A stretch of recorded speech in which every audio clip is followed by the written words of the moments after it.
We're alive. We're awake. We see that it's dumb that the official car of the USA ski team is a Subaru.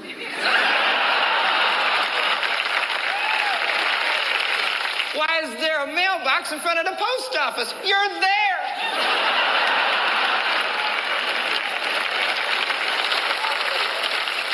I like you people. See, you understand what I'm saying? When you watch TV and you see one of them police shows and they're in their locker room, you wonder why they lock their lockers.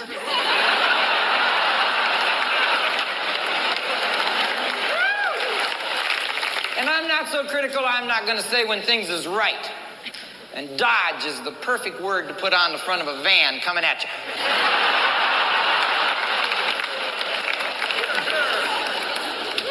They put Ram on the side. They're after your ass.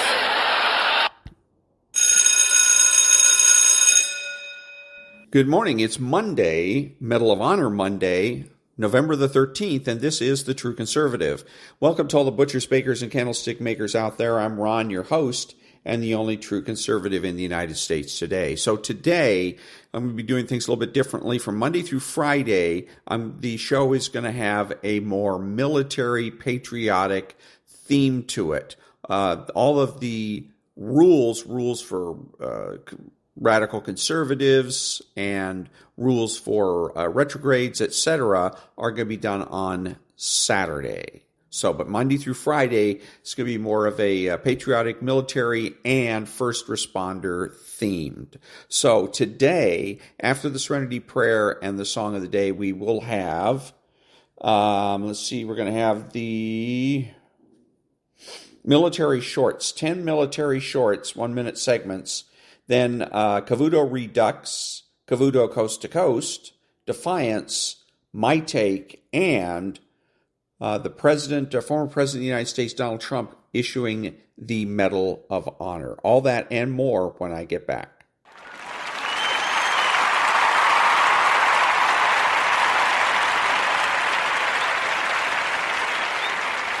God, grant me the serenity to accept the things I shouldn't change, the courage to change the things I should, and the wisdom to know the difference.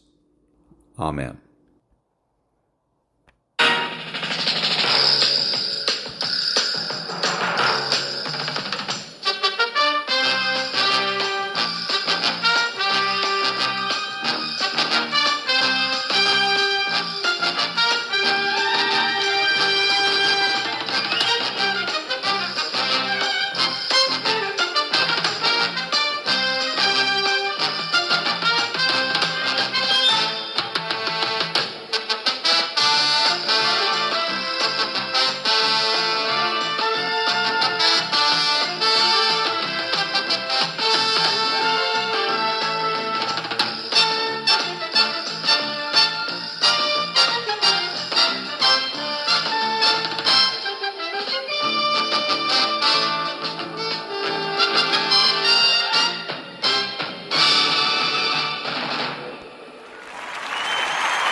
Thank you. And now, about 10 of these 1-minute military shorts. In 1976, the Soviet Union tried to claim that pilot Viktor Belenko had died after attempting to defect to Japan with a MiG-25. But the truth is, he had just pulled off a daring defection that gave the U.S. all the information it needed about what was once the Soviet Union's most mysterious and feared aircraft. His defection began during a routine exercise when he broke away from the rest of his formation and, flying low to the ground to avoid Soviet radars, hurtled at top speed toward northern Japan. But as he approached Japanese airspace, dipping as low as 100 feet from the water, he realized he had a problem. The Soviets carefully limited each aircraft's fuel levels to ensure they couldn't make it to Japan, and Belenko's MiG was soon running on fumes. With time running out and unsure of his position, he was forced to land at a civilian airport where he nearly collided with a departing plane. When he finally skidded to a stop beyond the runway, he had just 30 seconds of fuel left. Climbing into the F-14's cockpit in 1970, Grumman's chief test pilot knew the dangers involved, having gotten the job after the last chief test pilot was killed in a takeoff accident. It was December 30th, and with the F-14 program racing towards production, he and the other pilot were taking off on the F-14's first real test flight. But just after takeoff, the chase pilot noticed hydraulic fluid pouring out of the F-14's right side. The pilots immediately turned back towards base, but they were still losing fluid. Pretty soon, their flight hydraulic system went to zero, causing the plane to begin pitching wildly before going into a steep nosedive. They were just 25 feet above the tree line when they initiated the ejection sequence, and 0.9 seconds later, both were in the air. Just 0.4 seconds after that, the F-14's nose wheel collided into a tree as the plane burst into flames. It turns out the hydraulic problem had been spotted a few days earlier, but with a tight production schedule, the near-fatal flight had gone forward anyway. He was sitting alone on a bench that separates the cemetery from the beach. It was June 6, 1984. Exactly 40 years since D-Day, and Frank Nolte was lost in deep reflection when he heard a voice. "Were you here?" asked a young lady with a thick French accent. "No, Cherie," the startled Frank responded. "I was in a place called Saipan at that time."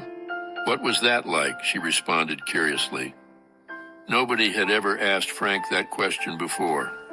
The tears started flowing. They wouldn't stop.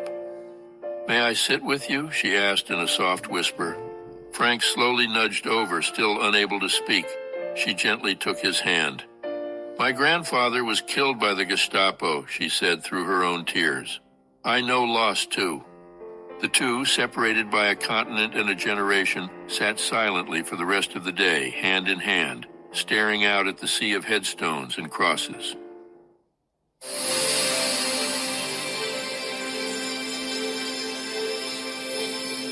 Okay, canopy's down. Engine looks good. All pressure's good. Landing lights on. Squawking altitude. Steer point switch. Check out flip switch. Check the flap switch. Norm. Ace is 5-1. Runway 12 left. Clear for takeoff. Change to the pressure. Ace is 5-1. Clear for takeoff. 12 left. Push 5.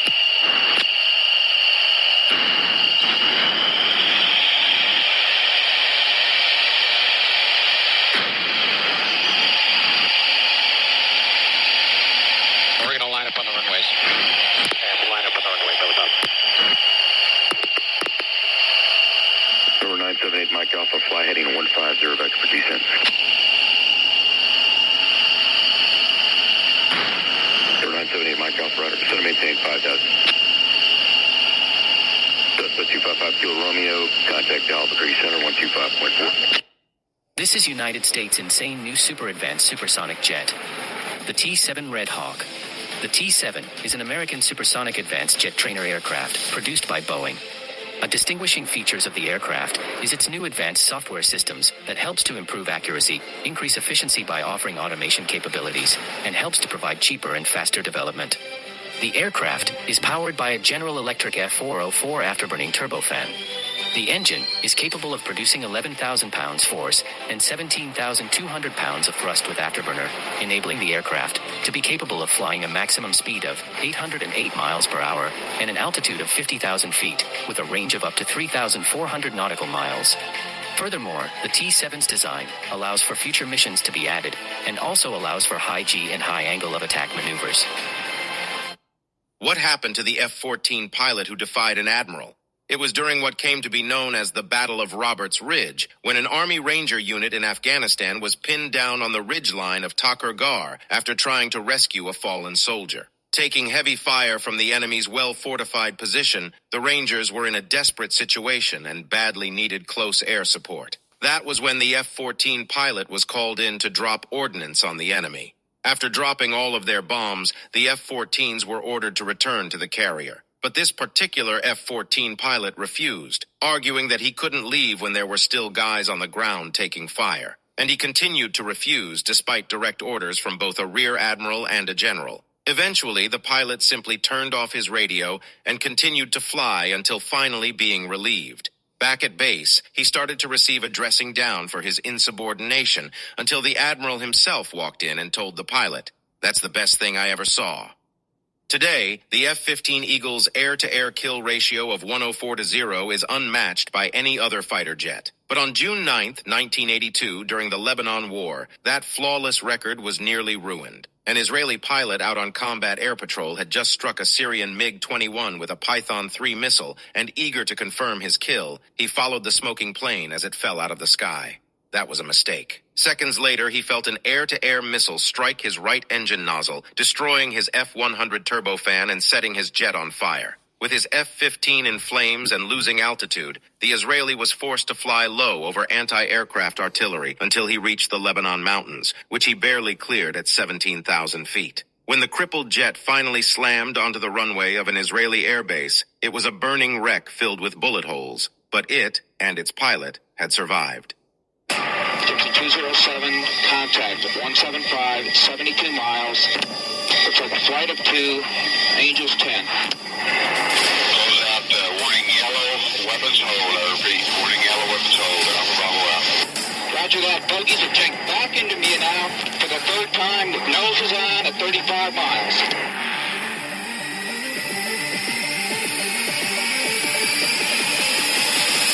Master arm on, master arm on. Box one. I got the other one. Short box two. I got box two. Good hit on one. Shoot him. I don't got power. I got the second one on the nose right now.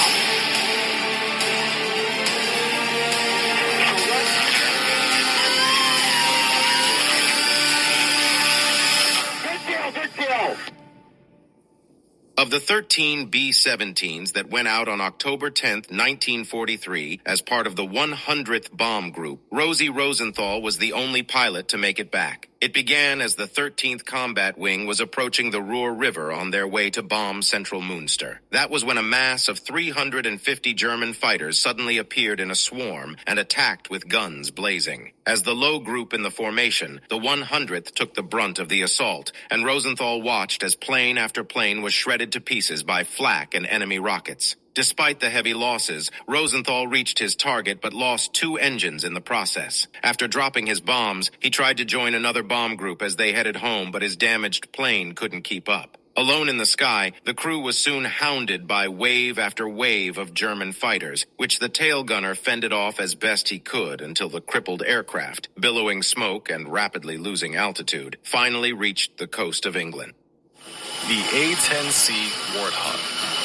An aircraft with insane survivability and destructive capacity. With the right loadout, it is said that the Warthog can level an entire city and still have rounds left in the chamber.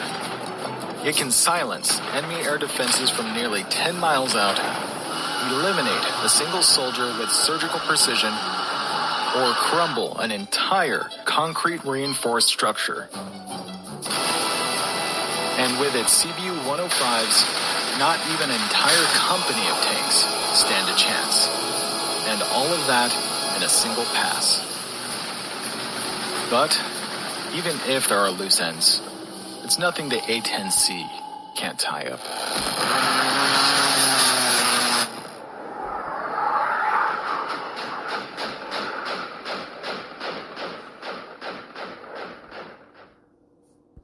And thank you, and back in a minute.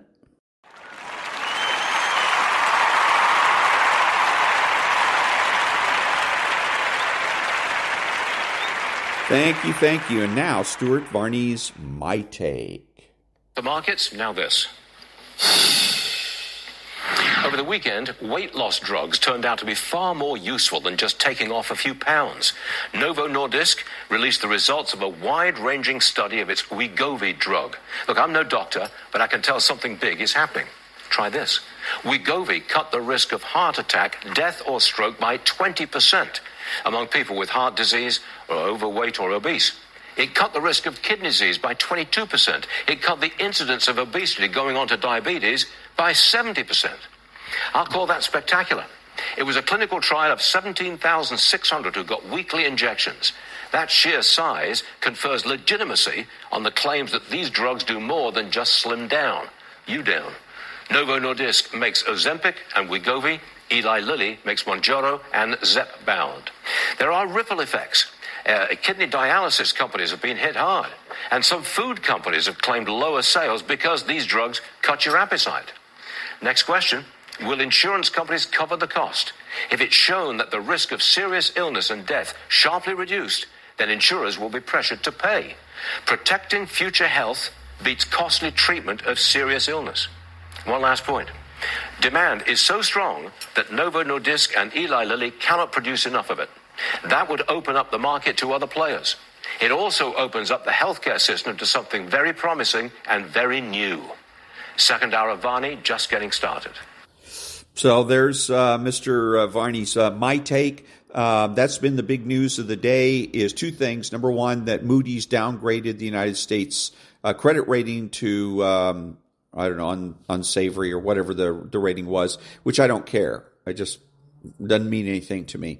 Other than from a prestige standpoint. Again, another reason I feel bummed out about the United States. I feel a little bit depressed and ashamed of my country. I'm ashamed of Joe Biden. I'm ashamed of the Biden administration. I'm ashamed of the 75 million people that voted for this sickly man. And then all of the things that he has done or failed to do during his presidential administration is something that I'm ashamed of, and so this just adds to that shame. But I think that it could be something that the Democrats are going to want to use to encourage the middle class to give up on democracy. That the Democrats want people to get the idea that democracy just doesn't work. It's chaotic and it's out of control. They can make the argument that everything that's going on in the country today, let's start with the Moody's recommendation, happened because we voted for it. We voted for excessive debt. We voted for the Moody's downgrade as a result. We voted for crappy borders. We voted for a crappy foreign policy. We voted for homelessness on the streets. We voted for it. Democracy is a dud, and it should be replaced by authoritarian government. That's the message that they're trying to give to us, and that's what they hope that we're going to respond with. Crackdown, crackdown, crackdown. And then eventually, perhaps, Newsom, Governor Newsom in California is now coming out, and he wants a constitutional convention. And if the Democrats can get a constitutional convention, they're going to lie, cheat, and steal to come out of that convention with an authoritarian or socialist government. Mark my words on that one. But other than that kind of thing, in terms of investments and whatnot, the Moody's thing is just not that big a deal. So, and that was Stuart Varney's My Take. Back in a minute.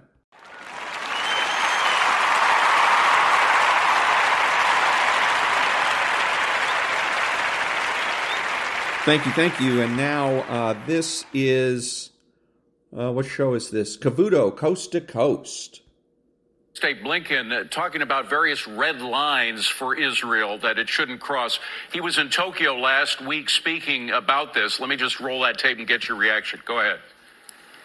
The only way to ensure that this crisis never happens again is to begin setting the conditions for durable peace and security, and to frame our diplomatic efforts now with that in mind. The United States believes key elements should include no forcible displacement of Palestinians from Gaza. Not now, not after the war. No use of Gaza as a platform for terrorism or other violent attacks. No reoccupation of Gaza after the conflict ends. No attempt to blockade or besiege Gaza. No reduction in the territory of Gaza. We must also ensure no terrorist threats can emanate from the West Bank. Most of those.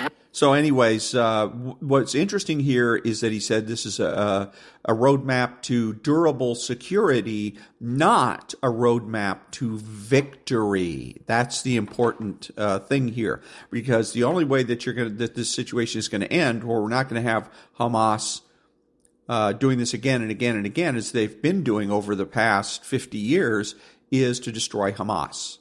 Hamas needs to be completely and utterly destroyed. And I noticed in his conditions, there's nowhere in there that it says, does he say Hamas has got to go. Hamas must be destroyed. And that's exactly what needs to happen. Victory. In order to have durable and lasting peace and security in that region for Israel, because after all, Hamas is not a recognized state, neither is Gaza, but in order for there to be peace and durable security for Israel, Hamas has got to be defeated. There must be victory for the Israelis. Back in a minute.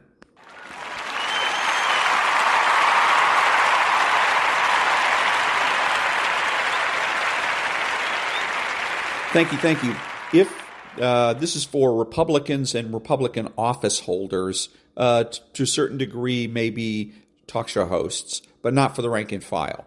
What should be happening when one of the reasons that the Democrats continually get their way is because of the way the Republicans handle their proposals. For instance, when President Biden came out and announced that he was going to help beleaguered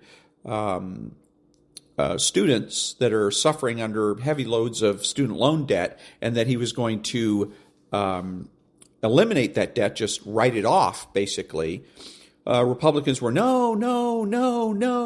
And what it sounds like when Republicans do this, and this is what they do for every proposal, whether it's overspending or it's any other type of social issue, then the Republicans are no. And the problem with that is it makes the Republicans sound to the American people like they're afraid of something. And for the people that are supporters of the Democrats and have a tendency to be socialist, that smell of fear means they're going to back the president ever more vigorously. Okay, if you're going to oppose it flat out, so whatever proposal that the president happens to be making, then what you want to do is be defiant, because in defiance there's no fear. So what you want to do is say to the president, the Speaker of the House, for instance, could say, "I dare you. I dare you. You think you're going to go ahead and write off student loan debt with the stroke of your pen? I dare you." Now the left is going to be in the position to be the one to express fear. And also they have to be then in the position to explain, why is this a great idea, and et cetera. So that's one of the things that you can do is you can say, just be defiant. The other thing that you can do is if he wants to accept more responsibilities, the President of the United States has a boatload of responsibilities, not only real constitutional responsibilities, but all the responsibilities that presidents have taken on over the years unofficially. So now he wants to add to that. That's fine. Then my attitude would be, if I was Speaker of the House, is why did you let it? You say that these students are suffering under crushing loads of debt. Why, Mr. President, did you let it get that way? How long have you known that this is happening? And why did you let it get that way? What's wrong with you? So those are two ways that you could deal with any proposal made by the Democrats without sounding fearful. Because if you sound fearful, if you sound like you're scared, that's going to invigorate your opposition. So the two ways are be defiant or emphasize their responsibilities. Back in a minute.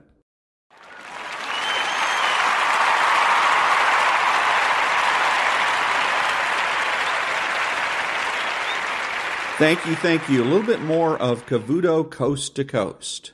Safety on the streets, affordability. This is an issue inside of New York City and other cities across the country. I would encourage conservatives to do a better job getting into the cities, because many of these longtime Democratic voters are waiting with open arms to hear our message, but we have to show up and work hard for it. There you go. This is exactly what I'm saying about recruiting. We have some excellent recruiting opportunities. If your Jewish Democrats need to vote Republican, period. That's all there is to it. And the same thing if you're in inner city, if you're in New York, you're a New York City Democrat, you need to vote Republican, because voting Democrat isn't getting you anywhere. It's just getting you more and more crowded streets, more crime, etc. Back in a minute.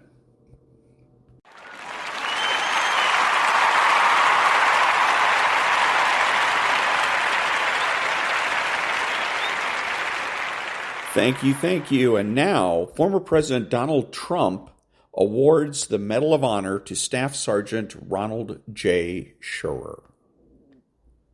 United States, accompanied by Medal of Honor recipient Staff Sergeant Ronald J. Schurer II, United States Army.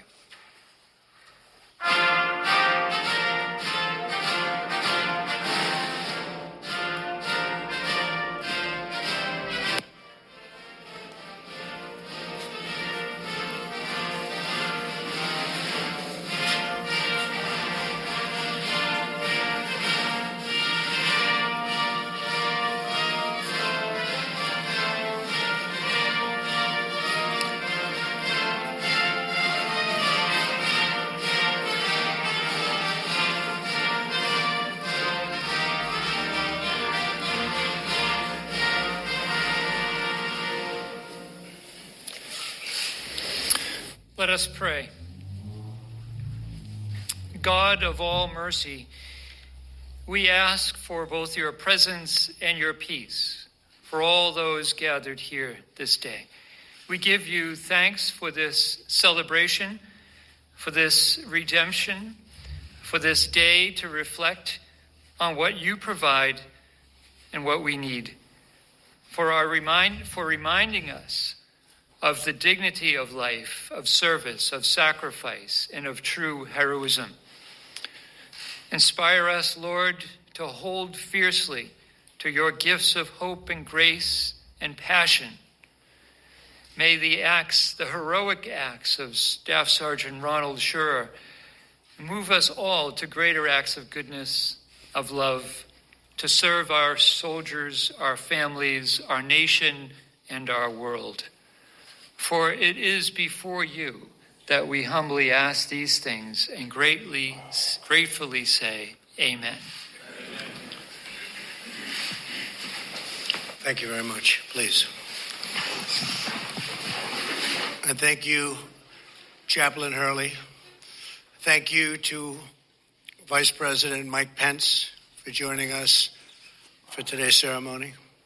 Today, it's my privilege to award the Congressional Medal of Honor to an Army Special Forces medic who now serves in the United States Secret Service. Please join me in welcoming Staff Sergeant Ronald Schurer. Ronald, thank you.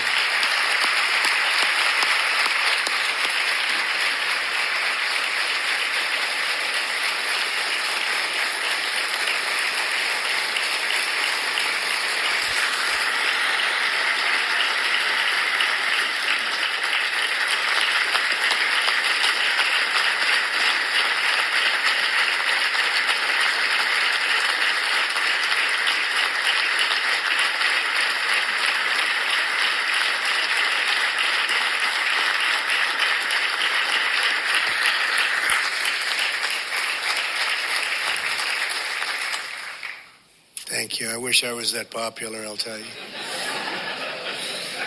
Today is a truly proud and special day for those of us here in the White House because Ron works right here alongside of us on the Secret Service counter-assault team. These are incredible people. Several weeks ago, my staff asked Ron and his wife, Miranda, thank you, Miranda, to a meeting in the West Wing. They didn't know what it was about. They walked into the Oval Office, and I told Ron that he was going to receive our nation's highest military honor. It was a moment I will never forget. Ron and Miranda joined today by their two beautiful sons, Cameron, who is 10, and Tyler, who is 7. Stand up. Look at these guys.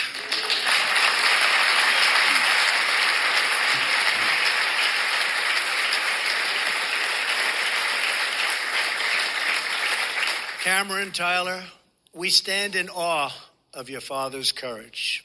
We really do. Today he joins the world's most elite gathering of heroes. Also with us are his parents, Ronald Sr. and his mom, Fabiola, both Air Force veterans. America is grateful for your service. Thank you very much. Please stand. Thank you.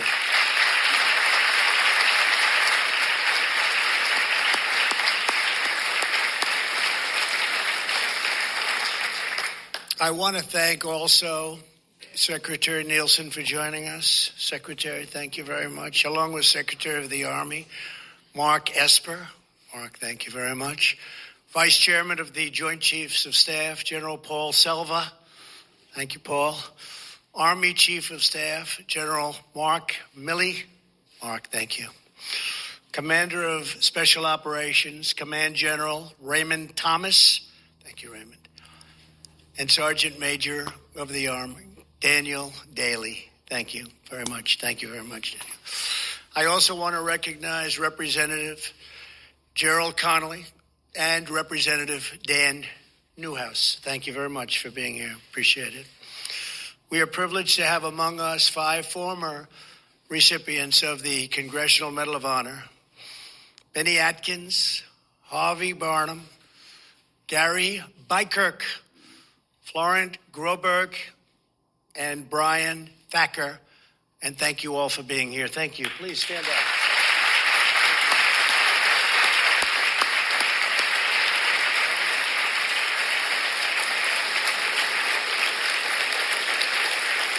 Thank you very much for being with us. These are very brave, great people.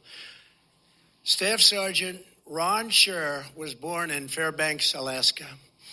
He grew up in a military family, moving to 4 states before middle school. He graduated from Washington State University and applied to join the military, but was rejected due to a medical condition. I can't believe they rejected you. Well, that was a bad mistake, but they made up for it, right? They made up for it.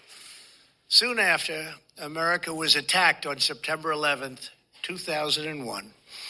Determined to serve, Ron reapplied to the military and was accepted into the United States Army. He became a medic, and then he completed the grueling training to join the legendary ranks of the Green Berets. That's a long way from not getting accepted the first time, right? That's fantastic. That's a great story. It was during his Special Forces training that Ron met Miranda. Just before Ron's first deployment, they were married. Miranda was 6 months pregnant with their first son, Cameron, when Ron deployed to Afghanistan for the second time. Just a month before he returned home, Ron was called on a special operations mission. The aim was to hunt down a deadly terrorist, a leader in that world. He was in a remote mountain village, very dangerous territory. On April 6th, 2008, Ron was among the few dozen Special Forces soldiers and 100 Afghan commandos who dropped off by helicopter into Shock Valley, a rocky, barren valley far away from reinforcements. There's nobody close. Ron was the only medic for the team. While he was still near the base of the mountain, the first team began to scale the cliff toward the village. As they approached the top, roughly 200 well-trained and well-armed terrorists ambushed the American and Afghan forces. Soon, Ron heard his comrade call his name. Ryan Whelan had been struck by shrapnel at the base of the mountain. He was very, very seriously hurt, but Ron braved enemy fire to rush to his friend and to treat his wounds. Then he heard over the radio that American fighters near the top of the cliff were pinned down and some were critically injured. There was blood all over the place. It was a tough, tough situation to be in. Immediately, Ron climbed the Rocky Mountain, all the while fighting back against the enemy and dodging gunfire left and right. Rockets were shot at him. Everything was shot at him. When he reached the top, one of his close friends, an Afghan interpreter, was already dead. 2 Americans had been shot, Dylan Bear and Luis Morales. He treated them both to stabilize them and their condition. Ron threw his body on top of Dylan to protect him from shrapnel. It was there on that cliff that Ron realized, and I guess he felt pretty much like that was it, right, Ron? But Ron realized that this was probably the end, might be all over. And as he recounts, I just said a prayer and asked that my wife and son would be okay with what was going to happen. Then I just went back to work. One of his teammates, John Walding, was trying to protect the injured when he was shot, almost severing his leg entirely. As Ron was still rendering life-saving aid to Dylan, he directed another soldier to help stem the bleeding.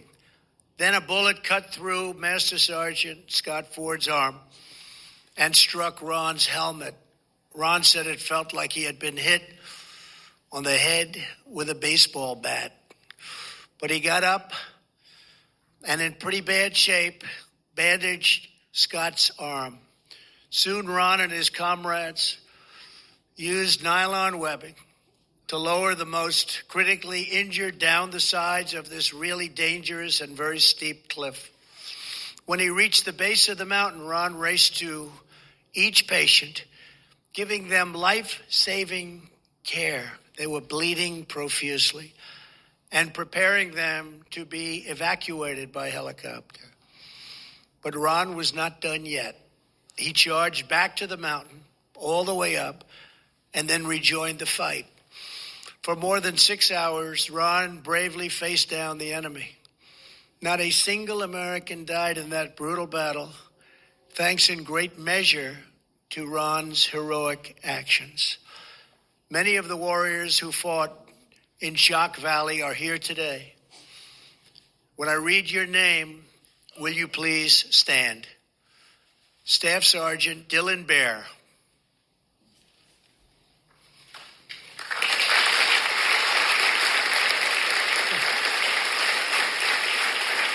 Stand up. Stay up, please. Specialist Mike Carter.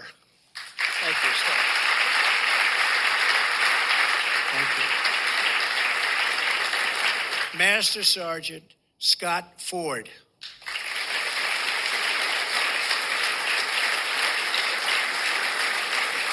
Sergeant First Class Seth Howard.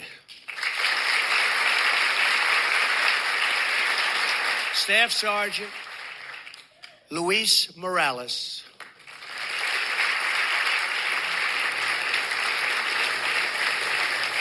Sergeant Major Dan Plants.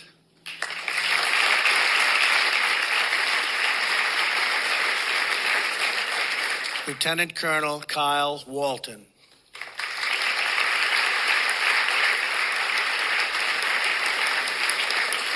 Sergeant First Class Matt Williams.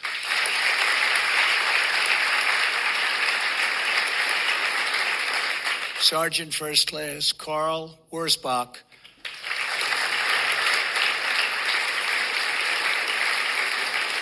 And 2 wonderful Afghan translators, Baruz Mohammed and Zia Ghaffori.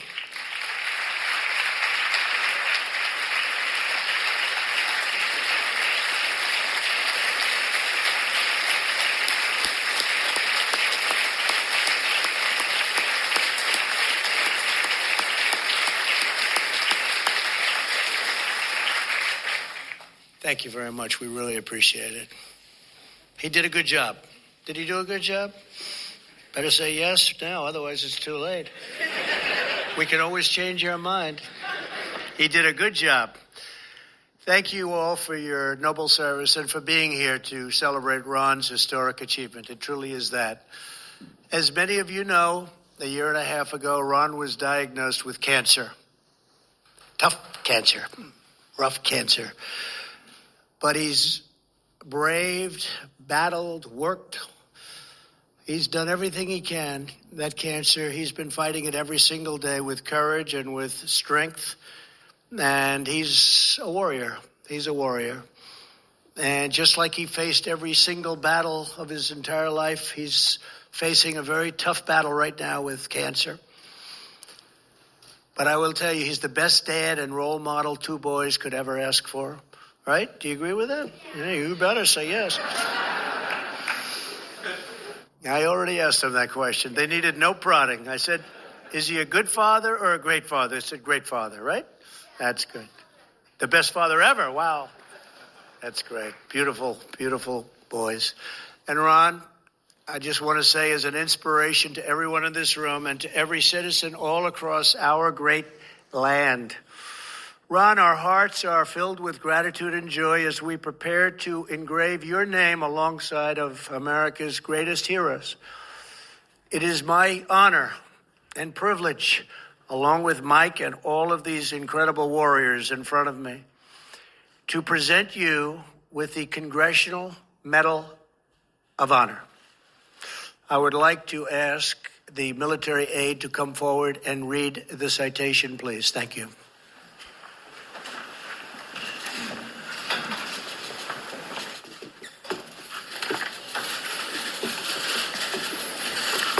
The President of the United States of America, authorized by Act of Congress, March 3rd, 1863, has awarded in the name of Congress the Medal of Honor to Staff Sergeant Ronald J. Schur, II, United States Army, for conspicuous gallantry and intrepidity at the risk of his life above and beyond the call of duty. Staff Sergeant Ronald J. Schur, II, distinguished himself by acts of gallantry and intrepidity above and beyond the call of duty on April 6, 2008, while serving as a senior medical sergeant, Special Forces Operational Detachment Alpha 3336, Special Operations Task Force 33, in support of Operation Enduring Freedom. Staff Sergeant Schur was part of an assault element inserted by helicopter into a location in Afghanistan. As the assault element moved up a near vertical mountain toward its objective, it was engaged by fierce enemy machine gun, sniper, and rocket-propelled grenade fire. The lead portion of the assault element, which included the ground commander, sustained several casualties and became pinned down on the mountainside. Staff Sergeant Schur and the rest of the trailing portion of the assault element were likewise engaged by enemy machine gun, sniper, and rocket-propelled grenade fire. As the attack intensified, he braved enemy fire to move to an injured soldier and treat his wounds. Having stabilized the soldier, he then learned of the casualties among the lead element. Staff Sergeant Schur fought his way up the mountainside under intense enemy fire to the lead element's location. Upon reaching the lead element, he treated and stabilized 2 more soldiers. Finishing those life-saving efforts, he noticed 2 additional severely wounded soldiers under intense enemy fire. The bullet that had wounded one of these soldiers had also impacted Staff Sergeant Schur's helmet. With complete disregard for his own life, Staff Sergeant Schur again moved through enemy fire to treat and stabilize one soldier's severely wounded arm. Shortly thereafter, he continued to brave withering enemy fire to get to the other soldier's location in order to treat his lower leg, which had been almost completely severed by a high-caliber sniper round. After treating the soldier, Staff Sergeant Schur began to evacuate the wounded, carrying and lowering them down the sheer mountainside. While moving down the mountain, he used his own body to shield the wounded from enemy fire and debris caused by danger-close airstrikes. Reaching the base of the mountain, Staff Sergeant Schur set up a casualty collection point and continued to treat the wounded. With the arrival of the medical evacuation helicopter, Staff Sergeant Schur, again under enemy fire, helped load the wounded into the helicopter. Having ensured the safety of the wounded, he then regained control of his commando squad and rejoined the fight. He continued to lead his troops and in-place security elements until it was time to remove the evacuation landing zone for the helicopter. Staff Sergeant Schur's actions are in keeping with the finest traditions of military service and reflect great credit upon himself, Combined Joint Special Operations Task Force Afghanistan, Special Operations Command Central, and the United States Army.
Ladies and gentlemen, please remain in your seats until the President has departed the East Room.